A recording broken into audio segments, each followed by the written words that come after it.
విశాఖ జిల్లా వైసీపీ విస్తృత స్థాయి సమావేశానికి పార్టీ నేతలు భారీగా హాజరయ్యారు. నగరంలో ఓ హోటల్లో జరిగిన సమావేశానికి 41వ వార్డు నుంచి పార్టీ నాయకులు భారీగా తరలివచ్చారు. నియోజకవర్గం మాజీ ఎమ్మెల్యే వాసుపల్లి గణేష్ కుమార్ తో కలిసి వార్డు అధ్యక్షులు శ్రీధర్, వార్డు నాయకులు సమావేశంలో పాల్గొన్నారు. మాజీ ఎమ్మెల్యే వాసుపల్లి గణేష్ కుమార్ మాట్లాడుతూ కూటమి ప్రభుత్వం ఇచ్చిన హామీలను అమలు చేయడంలో వైఫల్యం చెందిందని మండిపడ్డారు. డిప్యూటీ సీఎం పవన్ కళ్యాణ్ జగన్ పై చేసిన విమర్శలకు స్పందించిన ఆయన, సత్తా ఉంటే పవన్ ఎన్నికల్లో ఒంటరిగా పోటీ చేసి గెలవాలని సవాల్ విసిరారు. ప్రజల్లోకి కూటమి ప్రభుత్వ వైఫల్యాలను ఎండగట్టి వాస్తవాలను తెలియచేస్తామని, పార్టీ అధినేత జగన్ పిలుపుతో నిరంతరం ప్రజల్లోనే ఉండి పార్టీ బలోపేతానికి కృషి చేస్తామని శ్రీధర్ తెలిపారు. ఒక గ్యారెంటీ కూడా ఈ రోజు వరకు కూడా కంప్లీట్ చేయలేదు. 163 గ్యారెంటీస్, సూపర్ 6 కాకుండా 163 గ్యారెంటీస్ ఏది నెరవేర్చలేదు ఇప్పటి వరకు కూడా. ఏదైతే జగన్మోహన్ రెడ్డి గారు ప్రజలకు చేస్తామన్నారో, ప్రజల దగ్గరికి వెళ్తామన్నారో, అప్పటి నుండి కూడా చంద్రబాబు నాయుడు ఏమో తరుముకుంటామన్నారన్నమాట. ఈరోజు రాష్ట్రం ఫైనాన్షియల్ క్రంచెస్ లోపు వెళ్ళిపోయింది. సుమారు 75,000 కోట్ల రూపాయల అప్పుని ఇప్పుడే 1 year లో చేశారన్నమాట. అయినా కానీ ప్రజలకు ఇచ్చేదేమో జీరో, ప్రజలకు ఇచ్చేది జీరో. అలానే ముఖ్యంగా ఏదైతే ఒక మత్స్యకారుల భరోసా అన్నారు, ఇప్పటికీ కూడా ఒక 30% ఆఫ్ ద పీపుల్ కి మా మత్స్యకారులకు అందలేదు. అమ్మఒడి అన్నారు 300 యూనిట్లు అని చెప్పేసి అమ్మఒడిని దొంగతనంగా ఆపేశారు. ఇప్పటి వరకు కూడా వారు అన్నిటి ఒకటి 11,000 పంచామన్నారు, కానీ సుమారు ఇంకొక 4,000 కోట్ల రూపాయల వరకు కూడా ఈ అమ్మఒడి రూపేణ వెళ్తుందన్నమాట.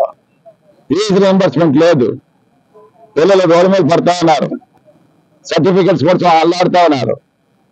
ఇంటర్వ్యూస్ వెళ్ళడానికి కోసం చెప్పేసి సర్టిఫికెట్స్ ఏమో కాలేజీలు రిలీజ్ చేయట్లేదు. ఈ గుడ్డి ప్రభుత్వం ఏమో కనీసం వారికి చెవులా వినిపించట్లేదు, కళ్ళు పెట్టి చూడట్లేదు అన్నమాట.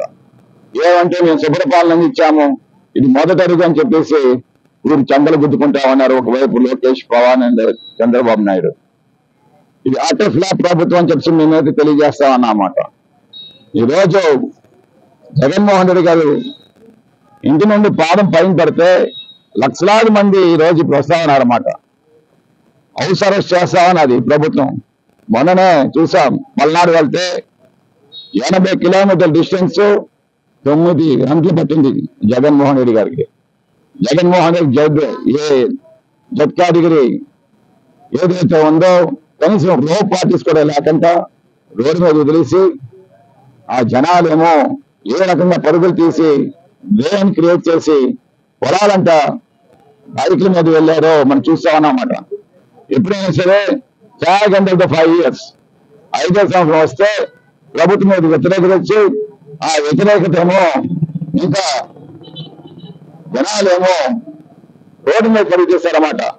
ఇంకేంట్లే ఈ దరిద్రమైన పార్టీ ఉంటే మనం ఏం చేయగలుగుతారని చెప్పేసి. కానీ ఈరోజు మొదటి సంవత్సరం ప్రజలందరూ కూడా వస్తామన్నారు రోడ్ల మీదకి. అంటే దాన్ని బట్టి అర్థమవుతుంది ఎంత యాంటీ ఇన్కంబెన్సీ డెవలప్ చేసుకుందో. First time in history of భారతదేశంలోని ఏ రాష్ట్రంలో కూడా ఇంత యాంటీ ఇన్కంబెన్సీ డెవలప్ చేసుకున్న పార్టీ లేదని తెలిసి మేము తెలియజేస్తామన్నమాట. సో ఇది జగన్మోహన్ రెడ్డి గారికి నాంది.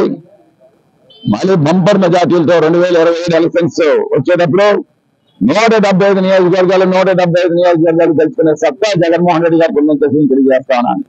ఈరోజు పవన్ కళ్యాణ్ ఛాలెంజ్ చేస్తా ఉన్నాను, సింగిల్ గా నువ్వు పోటీ చేసి నీ సీట్ ను గెలువు. లోకేష్ ని చెప్తా ఉన్నాను, సింగిల్ గా పోటీ చేసి నీ సీట్ ని గెలువు. కానీ జగన్మోహన్ రెడ్డి గారికి 170 సీట్లు గెలిపించుకునే సత్తా ఉందని చెప్పి తెలియజేస్తా ఉన్నాను. That is the leader, the transformation leader Jaganmohan Reddy గారు. చెప్పిందే చేస్తారు, చేయలేకపోతే చెప్పరది. అటువంటి మాటకు కట్టుబడి ఉండే నాయకుడు కేవలం భారతదేశంలో బాబాసాహెబ్ అంబేద్కర్ లాంటి వాళ్ళు, స్వర్గీయ ఎన్టీ రామారావు గారు, స్వర్గీయ వైఎస్ రాజశేఖర రెడ్డి గారు, అలాగే జగన్మోహన్ రెడ్డి గారు అని చెప్పి నేను తెలియజేస్తానమాట. అటువంటి నాయకత్వంలో మీ అందరూ కూడా ఇంకా ఒకటే చెప్తాను నేను, మీరందరూ చూసారో లేదో రాకీ 4 ఎప్పుడైతే ఒక నాకౌట్ షాట్ తగులుతుందో ఇంకొక 4-5 నాకౌట్ షాట్లు పడతాయన్నమాట ప్రత్యర్థి మీద. ఇప్పుడు ఆల్రెడీ ఒక నాకౌట్ షాట్ పడింది, పొగాకు అని చెప్పేసి ఒక నాకౌట్ షాట్ పడింది. అలాగే ఏదైతే పల్నాడు ఒక నాకౌట్ షాట్ పడింది, మిర్చికి ఇంకో నాకౌట్ పడింది అన్నమాట. ఇంకొక నాకౌట్ షాట్ ఈ అంటర్ ఫ్లాప్ అయిపోతుంది ప్రభుత్వం చేసి తెలియజేస్తా ఉన్నాను అన్నమాట. చేశాను ఆ మాట నేను ప్లాన్ చేశాను పవన్ కళ్యాణ్కి, సింగిల్ గానే పోటీ చేయవయ్యా, నీ సత్తా ఏదో చూపించుకోవయ్యా, గెలుచుకుంటావా లేదో చెప్పయ్యా. వైఎస్ జగన్మోహన్ రెడ్డి గారిని ఏదైతే చూపించేంత నీకు సీన్ లేదు, అది సినిమాల వరకునే అది పరిమితం. 170 నియోజకవర్గాలు గెలిపించిన సత్తా, సింగిల్ గా 150 సీట్లు కొట్టిన ఘనత జగన్మోహన్ రెడ్డి గారు. 25 సీట్లకి 23 సీట్లు ఎంపీ సీట్లు గెలిపించుకున్న ఘనత జగన్మోహన్ రెడ్డి గారికి. ఎన్ని సీట్లున్నా సరే మోకారు వెళ్ళలేదు ఆ మోడీ దగ్గరికి వెళ్ళి. నువ్వు ఒకవైపు పాదాల మీద పడ్డావు అమిత్ షాకి, మోడీ మీద పడ్డావు, చంద్రబాబు నాయుడు కోసం రోడ్డు మీద దొరికావు. ఎందుకు? ఈ సీట్ నువ్వు గెలుచుకోవడానికి సిగ్గు అయిపోతుంది కాబట్టి. 2019లో పోయాను, మళ్ళీ 2024లో కూడా పోతే నా పార్టీని మూసుకోవాలని చెప్పేసి నువ్వు చేసిన హడావుడి ఎంత అంత కాదు. అందుకే ఇప్పుడు 2029లో నీకు ధైర్యం దమ్ము ఉంటే ఇది నిజమైన లీడర్షిప్ అనుకుంటే చెయ్యి ఆ పోటీ సింగిల్ గానా. ఇప్పుడే చెప్తావు ఏంటంటే నాకు లీడర్షిప్ రాదు అని అంటావు. ఒకవైపు చంద్రబాబు నాయుడు చూసి నేర్చుకోవాలంటావు. ఏం నేర్చుకుంటావు? చంద్రబాబు నాయుడు చూసి మోసం నేర్చుకోవాలి. ఇదే నీకు అవసరమా? ఇది అవసరమా? అందుకే మీ అన్నిటి తెలిసి రాజకీయాలను విరమించుకున్నాడు అనమాట. నువ్వు కూడా అలాగే రాజకీయాలను విరమించుకుంటే మంచిది చెప్పి తెలియజేస్తాం. ప్రజల దగ్గరికి వెళ్తే తిడతా ఉన్నారు, కొడతారేమో అన్న భయం. ఏదైనా సింగిల్ గా వెళ్ళమని చెప్పండి, డబ్బాలతో కొడతారు. మన 4 రోజులు నీరు లేదు, పారిశుద్ధ్యం సరిగ్గా లేదు. ఓకే, టీడీపీకి ఏంటంటే ఫోర్స్ అన్నమాట. వెనకాతల నుండేమో కర్రెడు కొడతా ఉన్నాడు ఊరికనా. ప్రజల్లోకి వెళ్ళాలి, ఇంకొక గ్రాఫ్ చూస్తాను అంటే ఆ భయంతో టీడీపీ వాళ్ళతో తప్పించి వాళ్ళకి స్వతహాగా గుండెల్లో ధైర్యం అయితే మాత్రం లేదు. ఇంకా మరి పవన్ కళ్యాణ్ పార్టీ అంటే మరి చూస్తా ఉన్నాం, ఎవరికి అన్నీ కనిపించట్లేదు అనమాట. ఎక్కడున్నాడో వంశీ తెలియదు అంటారు. ఎమ్మెల్యే మళ్ళీని ఎవరికి పట్టా లేదు.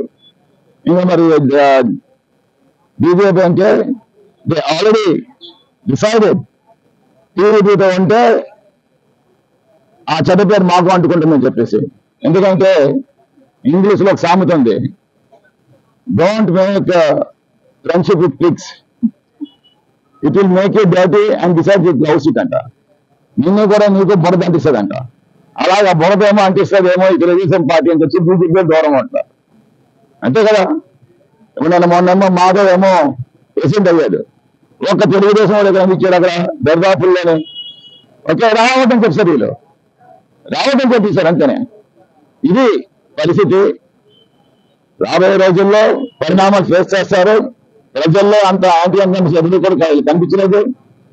ఎంత ఈవీఎంలు మార్చుకున్నా సరే దమ్ముంటే ఈవీఎం కాకుండా నువ్వేమో ఈరోజు పార్టీ 1 వార్డు నుంచి యూత్ తరలి వచ్చారు. ఎందుకంటే స్వయంగా వచ్చారు అందరూ.